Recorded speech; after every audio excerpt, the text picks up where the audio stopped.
All right, welcome back to Lassoing Leadership. This is the third season of our hit podcast. We're looking at Beard's Book Club, but we're taking a slight diversion today from Beard's Book Club because we've got a really special guest, which I can't wait to get to. But before I get too far ahead of myself, I'm Jason Rogers. I'm one of the hosts of the show, and I'm here with my incredible co-host, Garth Nichols. Garth, it's good to see you, buddy. Yeah, good to see you too, Jason. We're excited about this little digression we're taking from Beard's Book Club. Speaking with Benjamin Morgan, and Benjamin, welcome to the pod. You know the pod well enough, and so we're really excited that you're here because as the days get shorter, Jason, right? As the less sunlight, there's some things that come up that we need help with, and so today we're going to be talking about communications, but a particular type of communications, and I'm excited about it. So, Benjamin, why don't you take some time to introduce yourself? Well, first of all, I'm so pleased to be a digression tool for your podcast from the book club. So way to build it up. Way to build it up.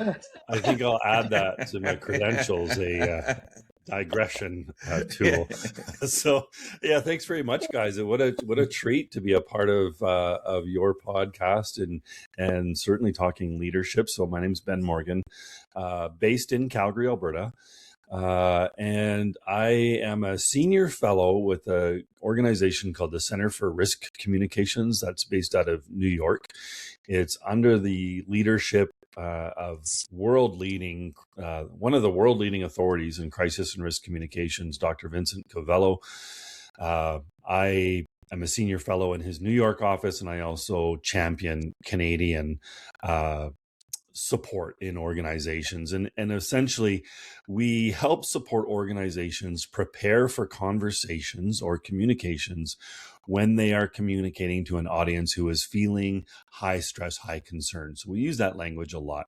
And we go there because it's not just applicable, the theories and tools that we engage in aren't just applicable when you're having a crisis, but they're equally applicable when the audience you're speaking to is feeling that stress and concern. So in the academic world, you've heard that the province is cutting funding. So your students are feeling stress and concern. What's going to happen to tuition? Your faculty is feeling stress and concern. Are we going to lose positions? And so perhaps as the leadership of the university, you're needing to address faculty and students. And so you would want to take a different approach to have your communication as effective as possible because the audiences you're speaking to are high stress, high concern. So that's kind of the wheelhouse I'm in, crisis and risk communications. I found myself randomly into that space, all starting with the Calgary, Southern Alberta floods in 2013, where I was with the city of Calgary and was ultimately accountable for the communications from the municipality during Canada's costliest natural disaster. That was followed by the 2014 Snowtember event, the 2015 underground vault fire, and then was flown up to Fort McMurray in 2016 to help support communications during the Fort McMurray fires in 2016. And it's just kind of gone from there. So it's a place I'm passionate about, and I love having conversations and looking forward to today's conversation. Hey, Garth, before you get to your first question, buddy, hear me on this. In 2014, in Snowtember, as Ben says, that was my first week as head of school here at Rundle. And I know you've dealt with a little bit of snow days out there in Ontario, but here at Rundle, in 40 years, we'd never called a snow day before. And Snowtember was the one day we've ever called a snow day at Rundle, period, full stop. It was that bad. So I was, in the fire trying to communicate my way out of Snowtember. I wish I would have had Ben or his wisdom at that point, because I'm sure I made a mistake or two along the way. But anyways, let's get over to you, Garth. What's the first thing on your mind? Well, thanks. And, snow, like a snow day isn't a crisis, right? But some people will have high stress and high concern. So when you talk about risk communications, crisis communications, Benjamin, give us a sense, like what constitutes in your mind, what constitutes a crisis? Well, that is the question. And if you dig into the academics around definition of crisis, you'll find all sorts of definitions. And, primarily, if an organization is experiencing a crisis, it's Tony Jacks that says this really, really well. Tony Jacks, author, researcher. He would say a crisis is an event occurring that has the potential to sink the ship, to bring your organizations to its knees. You're experiencing something that if you do not ask for help, you don't have the resources or the capabilities to deal with this yourself. You're in crisis. Certainly with the advent and with social media, and now we're in the AI space, crisis can take on a lot of different have a lot of different perspectives. Financial crisis, mental health crisis, brand and reputation crisis. We're seeing right now too much political crisis, and I kind of tend to drift away from, it doesn't really matter how you define it. As a crisis communication practitioner, I'm not going to come into your organization and say this isn't a crisis. It's not how you define it, it's what you do with it. It's how you respond to it, whatever it is. And so I like in this example, you can have so I'm in Calgary, Alberta. The main highway here is called the Deerfoot Trail, Highway 2. And if you can imagine a big motor vehicle collision, snow day, right? Semi truck has spun out and landed on top of a car, and traffic is backing all the way up. Take one event as an example, and I would argue that to the person in the car that just had a semi truck fall onto it, and maybe they're critically injured and pinned, they're probably experiencing a crisis. They are in trouble. They need help. At the same time, all the emergency responders who are now out on the highway working in the elements, they're at risk. They are experiencing that event not as a crisis, they're experiencing it as risk. And then you have that backlog of traffic, and now maybe I'm sitting in that traffic line and I'm late to join this podcast. I'm now experiencing an issue. So, you can take one event as an example, and it depends on your experience, your individual experience, and how you are engaging or connected to that event. To everybody else coming the opposite way in traffic, it's just noise. It's something for us to look at. We're going to rubberneck. So you can take an event. I'll throw this one at you while we're there. Was COVID a crisis? Was COVID-19 a crisis? I think depends who you ask. Right. Who you ask. Isn't that the point of this, Ben? Like, I love the way you've dissected that. Like, it reminds me a lot of circles of impact when we look at something that happens in a school, and who do we need to take care of first, and who do we need to take care of second, who can take third, and who are the caregivers, and then how do we take care of the caregivers? And I think that's how we've framed some crisis. And I'm not sure if it's right or wrong in our schools, but that you've dissected that crisis on the highway in a similar way. And it just brings comfort, I think. And part of bringing comfort to leaders is, I think we have to have guiding principles, because in the moment, obviously we want to pick up the phone, we want to call somebody to help us out. But sometimes we don't have that first moment. We've got to do something in the early stages. So if you were to strip communications from a leadership standpoint down to like 2 or 3 core principles that every leader should know, what would you do with that, Ben? How would you dissect that? Yeah, that's a great question, because I love core principles, because that's what I try to live by. We don't always get it right. When we do work with organizations and we talk about this is how you can communicate when your audience is feeling stressed or concerned, but we also have to recognize that in many cases, the leadership team is feeling stressed and concerned. And so if you yourself are feeling that stress and concern, it can be a lot harder to connect with the core principles, to think, how am I going to connect with my audience? Because we say, check your gas tank, right? Mm-hmm. So I think 3 principles perhaps for leaders to consider, if we strip it down, right? To the foundation, if you will. First one I might throw out at you is people first, message second. Theodore Roosevelt said this many, many years ago. People want to know that you care before they care what you know. This holds. I don't know if you saw the communication coming out of the 2013 floods. The first press conference in the morning, we put the mayor up. And the mayor wasn't there to talk about how much of the energy grid had been re-energized, what bridges were open. The mayor was there to say, I was in the community last night. I see you're hurting. I want you to know that we're working as hard as we can.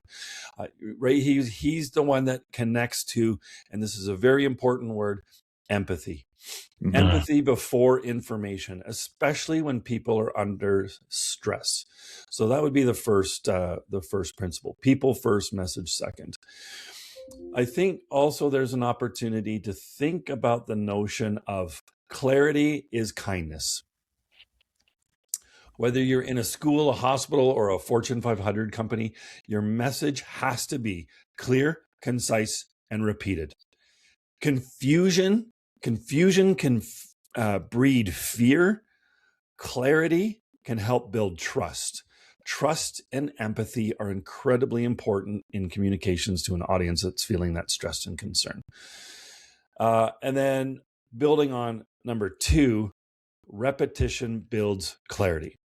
I didn't share, but before this communications phase of my life, I was a paramedic, an advanced life support paramedic, and I did a lot of time in the dispatch center. So I used to answer the 911 calls, and it was, if we picked up the phone and somebody was just screaming at the other end, my baby, my job was to repeat 3 times. I need you to calm down so I can help you. I need you to take a breath so I can understand what's happening so I can help you, right? That repetition helps to build credibility. Dr. Cavella will talk about the stickiness. They talk about stickiness in marketing. So during uncertainty, people may need to hear something 3 to 7 times before it sticks or before they believe it. And let's call that not nagging, but let's call it leadership. Is thinking about your people first, your message comes second, clarity, being kind, and building that repetition. So what never changes? Empathy, clarity, and repetition, no matter the platform. So even when we say you need to hear it 3 to 7 times, that can be in different places. Think about marketing. Yeah. Right. You're gonna hear it on the radio on your drive home. You're going to pass that road sign, bold sign sitting at the side of the road. And then you're going to get home and you're going to see it on your socials. And then there's a postcard arriving in the mail. Same message. I'm repeating it multiple times through multiple platforms, but it's that repetition and clarity. So Benjamin, you mentioned 3 to 7 times before the message lands. I've heard different numbers as well, but I love that it's this repetition. And you're talking about, be concise and repeatable, and then empathy comes first. People first, message second.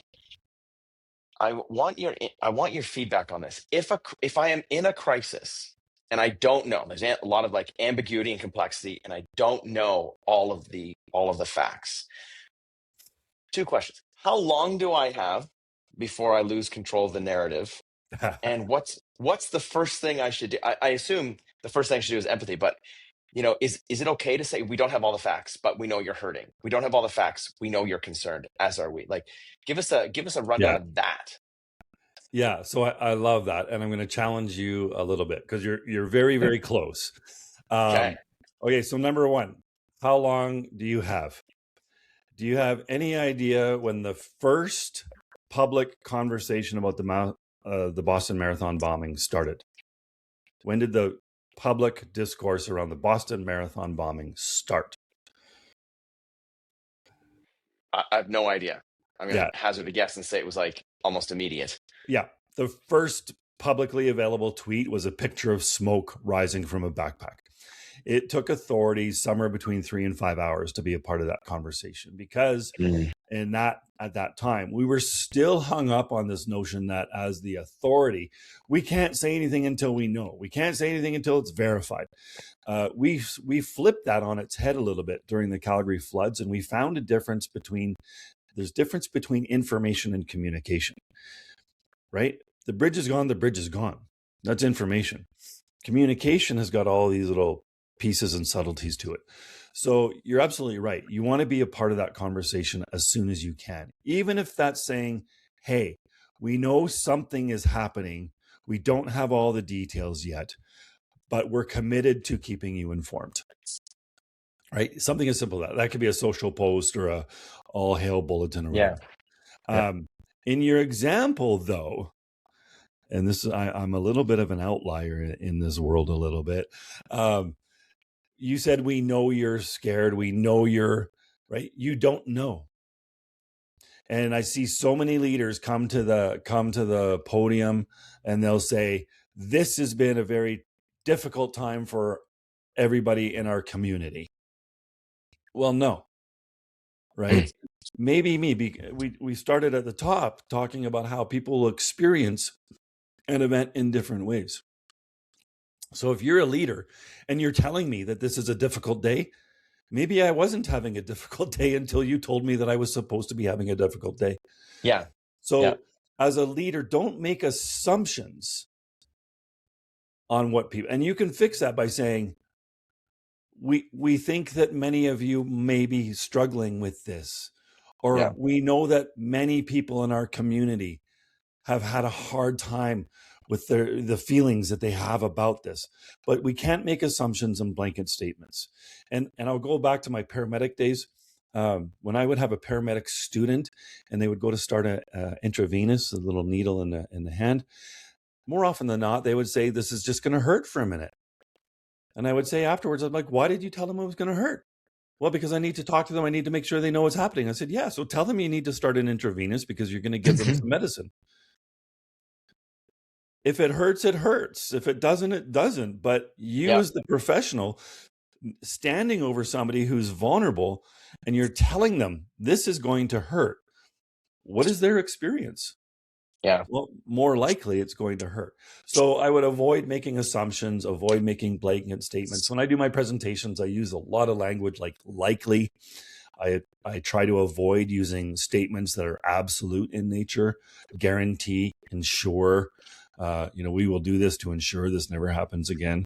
You're just setting yourself up for failure, right? So yes, you want to be a part of the conversation quickly. You can do that by simply saying, "We are aware of an event occurring in the wing of Y wing of the university.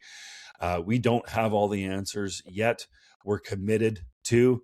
We understand or appreciate that some of our community or many in our community are scared of what they're hearing about. We want you to know," right? I'll use often, I call it the 4-box method, where I'll just take information and drop it into 4 different boxes. Here's what we know. Here's what we don't know. Here's what we're doing. And then maybe another 1 box for rumor busting. Or sometimes I'll put in there what we need people to do. So here's what we're doing. Here's what we know. Here's what we don't know. Here's what we're doing. Here's what we need you to do. Is a great way of organizing the different pieces of information you might have coming up from an event. Now, Ben, in leadership, I think you've hit on some really interesting topics there. I think we went from principles to mistakes, and mistakes are made. And sometimes in leadership, I think leaders are paralyzed because they don't want to make a mistake. They don't want to make a critical error, so they do nothing. And I think part of that, bringing that, fear down, is bringing awareness. And so I'm asking you, Ben, what are 3 or 2 or 1 common mistakes that leaders make in a moment of communication crisis or otherwise? What pitfalls should we be watching for that are avoidable is the question. So I'm going to pick up on where you just were. You can't clam up. It's the classic media no comment. We had a client, very, very important organization. They do incredible social service programmings for people in need. They were in the middle of their fundraising. They were in the middle of their annual fundraising campaign, and they got held hostage by cyber pirates. So they had lost their website, their intranet, they lost their VoIP phones, they lost their emails, they didn't have anything. And postcards in the mail. Donate now, $2.5 million they were trying to raise, right? So I might have received that postcard. I would have gone to scan the QR code and I would have got a 404 error. So I roll in 4 days in and I'm like, "Okay, leader, what have you said and to who? Help me understand." And the reply was, "We haven't said a thing." to anybody except the people that are in this room. And it struck me as odd, but they were paralyzed by fear because their fear was, if people knew that they were being held ransom, that nobody would, why would I donate to that organization if you're just using that money to pay cyber pirates? That's not what I'm donating money to. So they paralyzed in fear, right? There's in the Chinese language, when they spell crisis, they use two characters. It happens to be here. They use two characters. One character represents threat, and the other character represents opportunity. And so the leader needs to recognize that there's opportunity to rise and demonstrate their potential or their commitment as a leader. One of the biggest traps can be leading with logic instead of empathy, which is quite opposite to the first principle we talked about. So smart leaders, and I'm air quoting smart, the smart leaders will jump straight to the why or the data, assuming that everybody is on the same page. And this, when you've got a PhD, you've got engineers, scientists, and they come out, they have all the facts. And so, hey, this is what people need to know. When in reality, their audience is still reacting emotionally. And when you're having an emotional reaction, there's no way logic is going to help them through that emotion. Right back to COVID, when we all had that toilet paper hoarding scenario going on, there was no need for people to hoard toilet paper. That was a visceral, emotional response. And when you look at that, this is why stores started to put ration toilet paper. You can only buy, because if you go back to Aristotle, he's like, you have three ways to address a problem, right? The pathoethologo, and then that's logic, emotion, and authority. And so the toilet paper hoarding, it was such an emotional response that no logic was going to help people understand that they don't need to be doing this. That's why they went to authority and they said, you can only buy one package of toilet paper. So when you're that rootly emotionally responding, don't come out with the facts or the why or the data. You need to meet your audience where they're at, which is starting to lead with empathy. And I'll caveat that by saying it needs to be genuine empathy, not scripted. And so you really need to ask yourself, depending on what you're experiencing, who is the right leader to show up on behalf of the organization? Is it always the president and CEO? Maybe not. I've seen a few. Let's talk BP Horizon. The leader of BP should never have shown up. The CEO of the, forget the railway name, but the Lac-Mégantic, that CEO never should have shown up. A, not the right person. B, they weren't prepared. And tell us a little bit more, like, as leaders, this is a really interesting point for us. What's the matrix? How do we decide whether it's the head of school that shows up, the CEO that shows up, or someone who's closer to the actual issues, or is it someone who has, stronger relationships with the people who are impacted? I'd love to hear more about that. And just before I jump on, the second part to Garth's question is, when do you decide? Right? In crisis, do you decide? Do you decide pre-crisis, or is it in situ? So that's what I'm wondering. Yeah, so the answer to Garth's question is depends. The answer to Jason's question is ideally before.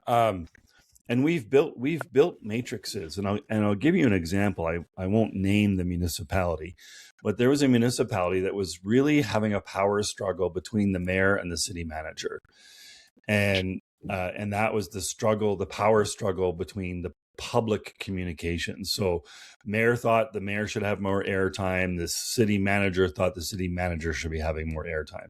The city manager also thought that the general managers should be taking more of a proactive role in being effective communicators to the community. So we built a matrix, and we had them all sign it, right? Cool. Yeah. Right down to guy or gal on the floor, the subject matter expert, this is when you would have a subject matter expert speak to. If it's a program, right? Like if you're speaking to a program within the city, that would be the subject matter expert. If that is now talking about, maybe it's more connected to that department overall, it's the director. If it's more high level policy, then maybe it's the general manager. And then when does it get to the mayor? Well, when it's about the people, or it's about the why, and not the how, but the why. So we've built that matrix, and we've done that for organizations as well. When does it go to the president and the CEO? Justin Trudeau maybe missed an opportunity on COVID. He was doing his daily. Justin, I don't know if I can call him Justin. Former Prime Minister. Here, Lasso is totally fine. It's clear. Yeah. The former Prime Minister was doing daily briefings. Remember him coming out in front of the house, under the tent, and okay, tell me something we haven't heard. And you could just see him. I'm taking the role on this. Yeah. Well, I started to tune him out. It maybe shouldn't have been him. Maybe when the Prime Minister of Canada says, I'm holding a briefing, there's something more important now that we should be paying attention to. Right. Maybe it should have been the Minister of Health, or whoever was ultimately accountable, right? So think about that escalation point. So from a organization perspective, hey, we built this product and a bolt has come loose and fallen off. Does the CEO need to come out and say, we're very sorry about that bolt that's fallen off? Probably not. But if 100 bolts have fallen off, and those 100 bolts have caused, car crashes and fatalities, and the reputation is tanking, maybe we need to see the president, the CEO, the person that's ultimately accountable. So you can build that matrix in. And then I also think about, you got to consider personality. Mm-hmm. Really, your higher leadership team, your C-suite leadership team, may be the smartest people in the room, but are they the people, when your audience is feeling that stress and concern, to be able to demonstrate authentic empathy and care? Maybe, maybe not. Ben, this has been pure gold. Before we got on the air, we said, we usually do 20, at the most 25 minutes. We're well past that at this point. I could go on for like the next hour or hour and a half or 2 hours of just being filled with this wisdom. And I know that our leaders are, and we hope that we're compelling them to seek you and your work out. We'll get to where they can reach you in a second. But before we do, I've got a question I have to ask because I'm dying of curiosity. Ted Lasso. We watch him. We've been dissecting his leadership for about 2.5 years now. From a communication lens, is he a good leader? Ben, what do you think? Well, I think he's probably a great leader and a good communicator, and he's probably a better communicator than he gets credit for. So I think if you looked at Ted Lasso, maybe here's some things that leaders could copy or emulate. And what stands out for me most about Ted Lasso, when he gets into those difficult conversations, to me, he hits that empathy without the ego. I don't see the ego when he's expressing the empathy, which to me resonates a little bit more. Empathy without ego. And if you watch the show, there appears to me to be a consistency of values. I don't think you would ever second guess what Ted Lasso values, because he's consistent with it. You basically know what you're going to get. Yeah. And the third that maybe leaders could avoid is investing in people, not just the outcomes. Right? You want to win the game. You want to have the best team out on the pitch. And to do that, right? I think there was a new owner or something, and they just really wanted, I'm trying to remember the episode. I think it was season 1, the new owner, the lady, and right, her whole drive, the whole drive was to win the final, right? They were the underdog team, all that kind of stuff. in order to reach the outcome, you got to invest in the players of the team. Because if you're not investing in the players of the team, you're going to have a hell of a time reaching the outcome. So you got to invest in the people. And it's interesting because we talked a little bit about the audience, like who you are speaking to. And Ted actually, and I think this applies to school leaders in particular, because we have such opportunities to build relationships. He builds relationships with reporters. He has inside jokes. He's got nicknames, like the whole bit. I'm not suggesting we have nicknames for parents and families here, but he does lean into that relationship so his message lands better. And I think that speaks to, when you're talking about empathy, it's got to be authentic. And if you are unknown, your authenticity might not come off. You talk about who the personality is that you want to get up there, but it's an interesting thing to constantly invest in your audience so that when you are speaking in a time of crisis, like they're ready to hear it. And I think Ted did a good job of that. It's interesting, Benjamin. Yeah, Thanks. there's Dr. Cavello has one of his formulas, and it's called 1N = 3P. And that stands for every one piece of negative information, I need to balance it out with 3 positives. Maybe throw an extra one in there to get ahead of the curve, right? And that ties into this theory called negative dominance theory, that we intuitively assign more weight or value to messages and information that's negative. The trick there is you don't need to wait for a time to deliver negative information to start with the positives and balancing. Before the acquisition of through Onyx, WestJet used to do a great job at positive right? You remember the elves popping out of the Coke machines and delivering presents to every. There was never a meeting with the executive leadership board of WestJet saying, "Hey, we have an extra $500,000. What should we do?" "I don't know. Let's give presents to people." "Oh, that sounds great." They were, the assumption would be they were intuitively and strategically continuing to make positive deposits in what I call the sentiment bank with their audience, with their customers, so that when they did have something negative happen, they had that positive currency to withdraw from. So don't wait as a leader to start making positive deposits into the sentiment bank with your staff, your customers, your teams. Start doing it now. And it can be very, very simple messages that will maybe grow interest in your sentiment bank account. Yeah, Benjamin, you've given us tons of things here. You've talked a little bit about who your mentors are. You've also talked about Theodore Roosevelt, Aristotle, and Tony Jacks too. So these are great names we're dropping. But Benjamin, where can our listeners find you and your work?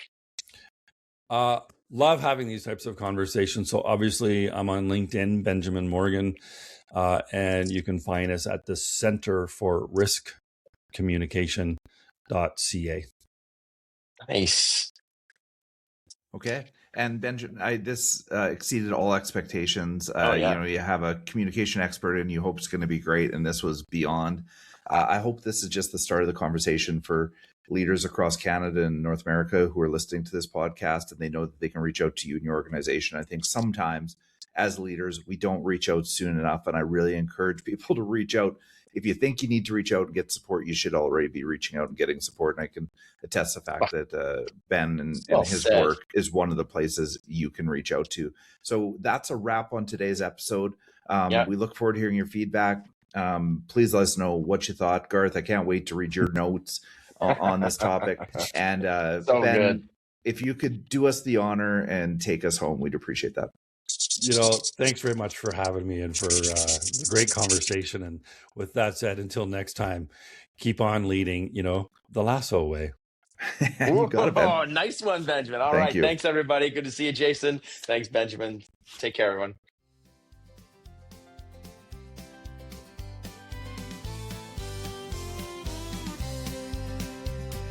Grab your coffee, grab your seat. It's time to learn, it's time to meet.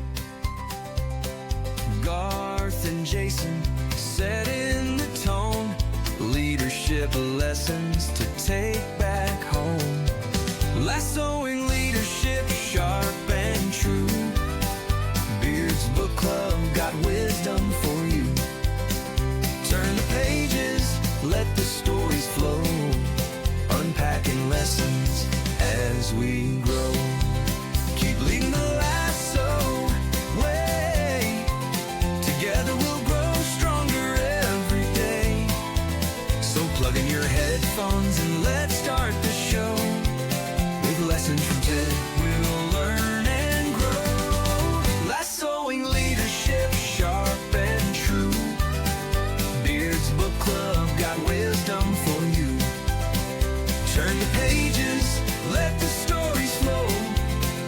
unpacking lessons as we grow.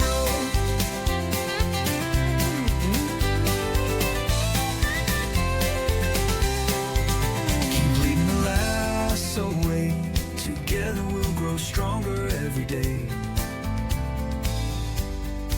So plug in your headphones and let's start the show with lessons from Ted.